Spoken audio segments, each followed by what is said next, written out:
Ethan Cole looked out of the small window of his shuttle as it moved through the stars. He was not a soldier or a scientist. He was only a messenger. His job was to carry words, not weapons. But even simple words could change worlds, and he felt the weight of that truth as the blue and silver planet of Everest came into view. It was his first time leaving Earth and his first mission alone. He had trained for months to understand alien culture, to speak carefully, and to never ever show fear. Yet as the ship began its slow descent, his heart beat faster with each passing second.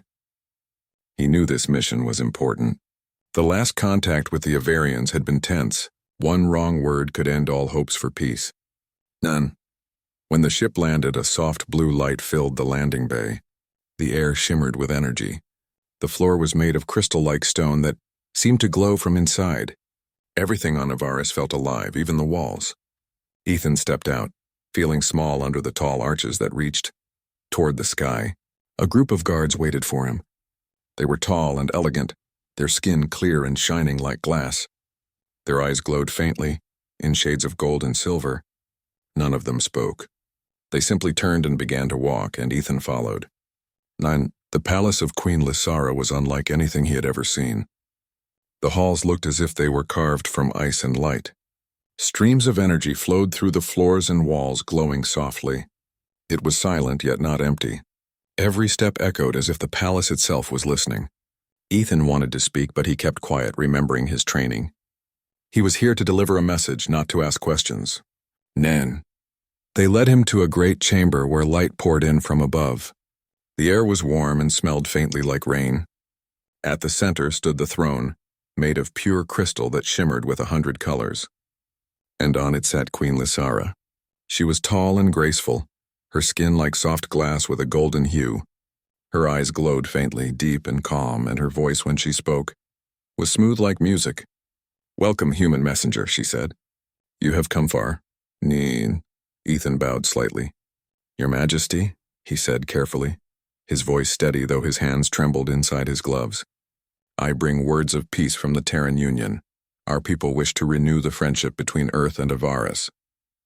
He took out the small metallic tablet and placed it on a clear stand. The device opened, projecting a soft light that carried the official message. It spoke of trade, understanding, and shared progress. It was all polite and well written, but Ethan knew that words alone were not enough. Still, he stood straight and let the message play. When the message ended, silence filled the room. The Queen did not speak. She only watched him, her golden eyes deep and unreadable. Finally she said, "You speak well, human, but peace is not made by words. It is made by trust. Do your people trust us?" Ethan hesitated. He had been warned never to answer questions like this, yet something in her voice made him want to be honest. "We want to," he said softly. "That is why I came." The Queen's expression did not change, but the light in the room shifted slightly, as if the walls themselves had taken notice. "Many have come here with promises," she said. "Few have returned." Her words made Ethan's stomach twist, but he forced a calm smile. "I intend to return, Your Majesty," he said. "My duty is to carry messages, and I have done that. I will leave as soon as you allow it." None. Queen Lysara stood from her throne. She walked down the steps slowly, her long robe flowing behind her like liquid light. When she stood before him, Ethan realized she was taller than he had expected. Her presence filled the space around him, quiet but powerful. "Tell me, human," she said, her tone softer now. "When you look at us, what do you see?" "Nain." Ethan blinked, unsure what to say. He thought carefully before answering. "I see a beauty," he said honestly, "but also sadness." For the first time, the Queen's lips curved into something that might have been a smile. "You see more than most," she said. "Perhaps that is why you were sent." "None." The guards returned then, and the Queen's expression turned distant again. "You will stay in the palace tonight," she said. "Your ship will be prepared for departure in the morning." Ethan nodded and followed the guards out. As the doors closed behind him, he glanced back. The Queen still stood there, watching him. There was something in her eyes, something he could not name. That night, Ethan lay in the crystal guest chamber, staring at the glowing ceiling. He thought about her question. What did he see? He had seen sadness, yes, but also strength. the kind that came from holding something broken together. He wondered what kind of ruler she was and what secrets her calm voice had hidden. He tried to sleep, but he couldn't shake the feeling that this mission was on. The next morning came quietly. The sun over Avaris rose like liquid gold, washing the glass towers with light. Ethan stood by the window of his chamber, watching the alien city wake up. The air shimmered with energy lines glowing faintly between the tall structures. Everything felt both alive and silent. He still could not believe what had happened the night before. He had only come as a messenger, carrying words of peace from Earth. Yet now he was being held in a palace that felt more like a dream than a prison. When the door opened, the same young attendant from before stepped in. Her name was Lyra. She bowed slightly and said, "The Queen requests your presence." Ethan nodded. "Lead the way." They walked through long crystal halls that echoed with each step. The walls glowed faintly as if the palace itself was breathing. When they reached the great hall, Queen Lysera was waiting. She stood tall, her silver hair shining like threads of light, her golden eyes fixed on him. "You seem restless," she said. "Maybe because I'm not used to being kept in one place," Ethan replied. "You are not a prisoner," she said calmly. "You are a guest until I decide what is to be done." "That sounds like the same thing," he said softly. The Queen didn't answer right away. She looked at him for a moment, studying his face. "You humans are quick with words," she said finally. "But tell me, messenger of Earth, why did your people send you here?" Ethan straightened his posture. "To make peace. To warn your empire that our world means no harm. We want to learn, not to fight. And yet your ships crossed our border," she said. "Our sentinels were destroyed. You say you came in peace, but you brought weapons." "That was for defense," Ethan said quickly. "Space isn't safe. We didn't expect to be attacked." Her golden eyes softened a little. "Fear drives many things, even the bravest hearts." Ethan looked at her. "Then you understand why I have to return. My people need to know what happened. They need to know you're not the enemy." The Queen turned away, walking toward the large crystal throne behind her. "You wish to leave," she said quietly. "But the stars are not kind and your path is not open. The energy storm around Avaris has not calmed since your arrival. Any human ship that tries to pass through it will be destroyed." Ethan felt a cold weight in his chest. "So I'm stuck here?" "For now," she said. "But perhaps not forever." He frowned. "Then help me fix it. I can repair my ship if you let me. I only need time and tools." The Queen turned to him again. "You would work beside my engineers?" "I'll do whatever it takes," he said. "I just want to go home." Her eyes studied him again, and for the first time her expression changed. There was curiosity there and maybe a touch of sadness. "Very well," she said. "You will have access to the lower chambers where the storm energy is studied. But you will be watched. Do not mistake my mercy for trust." Ethan gave a short nod. "I understand." Later that day he was led into the lower levels of the palace. The air there felt heavier, filled with a strange hum. Blue light pulsed through glass tubes that ran along the walls. Alien scientists worked around large glowing crystals that floated above the floor. One of them looked up as Ethan entered. "A human," the scientist said in surprise. Ethan smiled awkwardly. "Don't worry, I come in peace." They stared at him for a moment, unsure how to respond, until the Queen's voice echoed from behind. "He is here to help. Treat him as you would treat one of your own." The scientists bowed their heads and returned to work. Ethan followed her to a tall crystal chamber in the center of the room. The light inside was bright and alive, almost like a heartbeat. "This is the luminous core," the Queen said. "It powers the shield that protects our world from the storm. But it is weakening. We do not know why." Ethan stepped closer, looking at the glowing structure. His training as an engineer helped him understand what he saw, though the technology was far beyond human design. "It's beautiful," he said softly. "And it's alive, isn't it?" The Queen nodded slowly. "In a way, it is made from the same energy that flows through all life on Avaris. When it weakens, our world grows dim." Ethan looked at his scanner and frowned. "The readings don't make sense. There's something draining the energy from the core, like a leak." The Queen's expression darkened. "We have searched for the cause but found nothing. If the core fails, our city will fall." Ethan turned to her. "Then let me help you find it. If I can understand your systems, maybe I can patch the leak." The Queen tilted her head slightly. "You would risk your life for a world that is not yours?" Ethan shrugged. If helping you means I can earn your trust and find a way home, then yes. For a long moment, the Queen said nothing. The sound of the core filled the silence, pulsing like a living heart. Then she said, "Very well. You may assist my engineers. But know this. If you harm the core, you will never see your world again." Ethan smiled faintly. "Fair enough." She turned and started to leave, but stopped at the doorway. "Human," she said without looking back. "If you truly wish to return home, first you must understand what binds you here." Ethan didn't answer. He just looked at the glowing heart of Avaris and felt something stir inside him, something strange and powerful, something he couldn't name yet. That night, as he stood on the balcony overlooking the shining city, he realized that maybe leaving would not be as simple as fixing a ship. Something in him was already changing. The days passed slowly in the great city of Avaris. Ethan spent most of his time in the lower chambers with the alien engineers, studying the strange energy of the luminous core. The work was hard, but it gave him a purpose. The Avarians were cautious around him, yet they began to see his skill. He asked questions, shared ideas, and listened to their stories. Every night he returned to his quiet chamber high in the palace.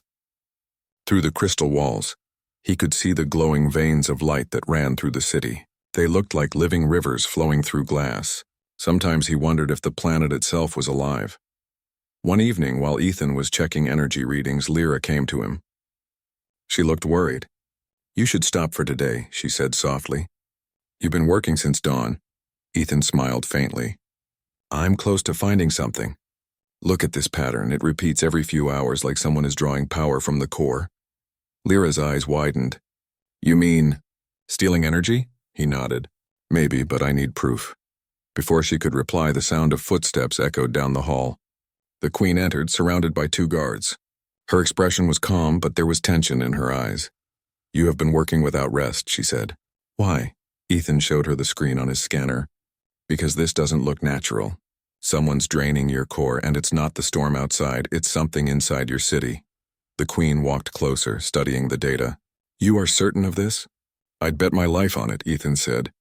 "Look, these energy drops happen at the same time each cycle. It's too perfect to be random." The Queen's golden eyes darkened. "If you are right, then there is betrayal within these walls." She turned to one of the guards. "Prepare the council chambers. No one leaves the palace until I say so." The guard bowed and left quickly. Ethan looked uneasy.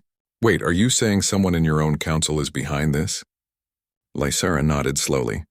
"There are those who wish to see the core fail. They believe our age has ended, that we must surrender to the void." "That's insane," Ethan said. "They'd kill their own world?" "Power blinds many," she said quietly. "Even among my own." They left the lab together and made their way to the high tower where the council gathered. The hall was vast, filled with pillars that glowed faintly blue. Around a long circular table sat 9 Avarians, their robes heavy with symbols of rank. When they saw the Queen, they stood. "My Queen," one of them said. "Why have you called us in such haste?" She raised her hand. "Sit. There is no time for ceremony." The council obeyed, though whispers filled the air. The Queen looked at Ethan and nodded slightly for him to begin. Ethan took a deep breath and stepped forward. "I'm not one of you," he said. "But I've studied the core closely these past days. Its energy isn't just fading, it's being taken. Someone is draining it on purpose." The council erupted in noise. Some shouted that it was impossible, others demanded proof. The Queen lifted her hand again and silence returned. "Show them," she said. Ethan tapped his device, projecting a holographic image above the table. It showed a series of glowing lines representing the core's energy. "These dips happen every 6 hours," he said. "And every time they connect to this same location, Sector 9 of the Undercity." One of the council members, a tall man with sharp silver eyes, stood up.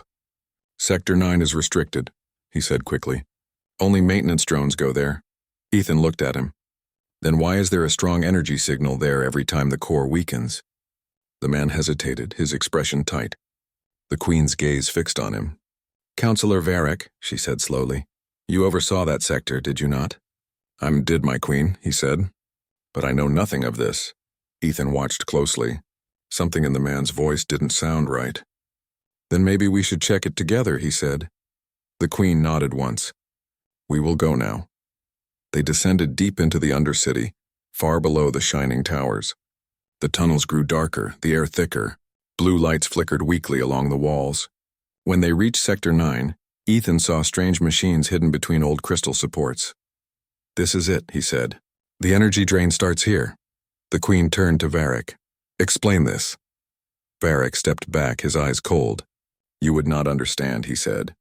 "The core binds us to this dying world. If we let it fade, we can finally be free." "Free?" the Queen said sharply. "You call death freedom?" He raised his hand and a small device glowed in his palm. The walls around them began to hum. Energy surged through the machines. "You cannot stop what has already begun," he said. Ethan reacted quickly. He grabbed his scanner and ran to the nearest console. "He's overloading the core." The Queen's voice rang with power. "Guards, stop him!" Before they could move, Varric threw the device to the ground. A blinding flash filled the chamber. The walls shook and crystals cracked under the force. Ethan shielded his face from the heat. When the light faded, Varric was gone. Only the broken machine remained. The Queen stood still, her expression cold and calm. "He has fled," she said. "But the damage is done." Ethan checked the readings. "The core's stability is dropping fast. If we don't act, your city won't last more than a few days." The Queen turned to him. "Then we will fix it together." For a moment, Ethan saw something new in her eyes. Trust. Not just duty, not command, but real belief that he could help her. He nodded. "Then let's save your world." As they left the ruins of Sector 9, the deep hum of the core echoed through the halls, slower and weaker than before. But in that fading sound, Ethan heard something else too. Determination. The Queen walked beside him, silent and steady. The future of her people now rested on the bond between a human messenger and an alien queen, had burst, and the light from the luminous core flickered weakly across the city. Ethan could see the fear in the people's eyes as he walked through the streets with Lyra. They bowed to their queen, but their voices were filled with worry. Ethan tried not to show how tired he was. He had been working with the Avarian engineers all night trying to stabilize the core. His hands were covered in dust and faint burns. The strange alien consoles confused him at first, but he was learning quickly. The energy technology of Avaris was alive. It breathed, responded, and almost felt emotions. When the Queen entered the chamber, everyone stopped working and bowed. She looked at the weak glow of the core and then at Ethan. "You have not rested," she said. Ethan wiped his face with his sleeve. "Neither have you," she gave a small, almost sad smile. "Rest can wait when the heart of our world is dying." He pointed to the glowing data panel beside him. "The good news is the core is still alive. But something's wrong with its energy pattern. The leak is sealed, but the flow is unstable." The Queen stepped closer. "Can it be repaired?" "Maybe," Ethan said. "But we'll need to find where the damage spread. The overload didn't just hit one part. It affected the whole system. If we don't balance it soon, the core might collapse from inside." The Queen turned to her engineers. "Prepare a path to the inner chamber." "We go there now." The engineers hesitated. One of them said, "My Queen, the inner chamber is dangerous. The energy storms there are too strong." She looked at Ethan. "Are you afraid?" He gave a tired grin. "I've been through worse." "Then follow me," she said. They descended deep beneath the palace, past layers of crystal tunnels and metal bridges that glowed faintly in the dark. The sound of humming energy grew louder as they went. The air was hot and heavy. When they reached the final gate, the walls pulsed with light like the beat of a heart. "This is it," Ethan said quietly. "The core's center." The Queen placed her hand on the glowing door and it opened with a deep echoing sound. Inside, the chamber was filled with bright streams of energy swirling like rivers of light. In the middle floated the core, a giant sphere of glowing crystal, cracked and flickering. Ethan stared in awe. "It's beautiful," he whispered. "It is dying," the Queen said softly. "And with it, our world." He approached the core carefully. His scanner buzzed, showing unstable readings. "The inn?" Her pulse is splitting. "It's like it's fighting itself. Can you fix it?" she asked. He frowned. "Maybe if I can sync its flow again. But I'll need a direct connection." The Queen looked at him with concern. "A direct connection could kill you. The energy inside the core is not meant for humans." Ethan looked at the glowing cracks and then at her. "If I don't try, everyone here dies anyway. I'll take the risk." She stepped forward quickly and placed a hand on his shoulder. Her golden eyes glowed brighter. "You don't have to do this alone. The core is part of me. I can help guide it. He met her gaze. Then we do it together. They stood before the core, the light reflecting across their faces. The queen raised her hand and energy flowed from her palm into the glowing crystal. Ethan reached out too, placing his hand beside hers. The moment his fingers touched the core, a surge of power shot through him. His body trembled, but he held on. The queen's voice echoed in his mind. Do not fight it. Let the energy flow through you. He tried to breathe, focusing on her voice. The light around them grew brighter, filling the entire chamber. He could see memories that were not his, images of Avaris in its golden age, of stars being born, of laughter and peace. Then came darkness and fear, the fall of worlds, the rise of storms. He realized that the core was more than a machine. It was alive. It carried the memories of an entire civilization. The energy began to calm. The cracks in the crystal glowed brighter, slowly sealing themselves. The queen's voice became softer. It is working. The balance is returning. Ethan felt his strength fading, but he refused to let go. The core pulsed one final time, releasing a wave of light that spread through the entire city. Outside, the skies cleared. The golden towers of Avaris shone again. The people looked up in wonder as the light returned to their world. When the glow faded, Ethan collapsed to his knees. The queen caught him before he fell completely. Her hand glowed faintly as she steadied his breathing. Ethan, she said gently, you did it. He opened his eyes slowly. Did we save it? She smiled faintly. Yes, the core lives. He laughed weakly. Then that's all that matters. But her smile faded as she looked at him. You gave part of yourself to the core, she said softly. It took your energy to heal. You may not recover fully. He managed a small grin. Guess that makes me part of your world now. The queen's eyes softened. You are more than that, Ethan Cole. You are the bridge between our worlds. They stayed in silence for a long moment, listening to the gentle hum of the core. Then the queen said, Rest now. You have done what no one else could. As they left the chamber, the halls of the palace glowed brighter than before. The people outside cheered when they saw their queen return with the human beside her. Ethan looked up at the golden sky and smiled. The world he had come to only as a messenger had become something more, something worth saving. And deep down, he knew the story between him and the queen was not over yet. The next morning, the light over Avaris was calm and golden. The great core shined again, sending waves of soft energy across the city. The people were safe now. Birds made of silver feathers flew above the towers, and the broken streets were slowly being rebuilt. Yet even in peace, something felt different in the air, like the world was breathing again after a long storm. Ethan woke up in a quiet room filled with blue light. His body ached and his head felt heavy. For a moment, he didn't know where he was. Then he saw the queen standing near the window looking out at the city below. Her long robe shimmered softly in the morning light. You're awake, she said, turning to face him. Barely, Ethan replied with a weak smile. Feels like I ran through a lightning storm. You nearly did, she said gently. You connected with the core longer than any being has ever done. I thought we had lost you. He sat up slowly. Guess I'm harder to kill than you thought. The queen smiled faintly, but her eyes were full of worry. You should not make light of this. The core took something from you, Ethan. Your human body is not meant to hold that kind of energy. He looked at his hands. They faintly glowed with a trace of the same light as the core. I can feel it, he said quietly. It's like it's still inside me. It is, she said. You carry part of Avaris now. He looked at her for a long moment. Then I'm connected to your world forever, she nodded. Yes, you belong here now, whether you choose it or not. Ethan was silent. He thought about Earth, about his home, his old friends, the blue sky of his world. He missed it, but when he looked out at the shining city and the people rebuilding their lives, he felt something stronger. He had helped save them. He was part of something bigger now. The queen stepped closer. There will be a ceremony tonight, she said. The people wish to thank you. He gave a small laugh. A ceremony? I'm not really the type for crowns and speeches. It is not for you, she said softly. It is for them. To remind them that hope still lives. That evening, the city gathered in the grand hall of light. Thousands of Avarians stood together, their glowing eyes shining like stars. The queen stood on the high platform, and beside her was Ethan, wearing a simple robe made of silver cloth. The air was warm and filled with soft music. The queen raised her hand and the crowd went silent.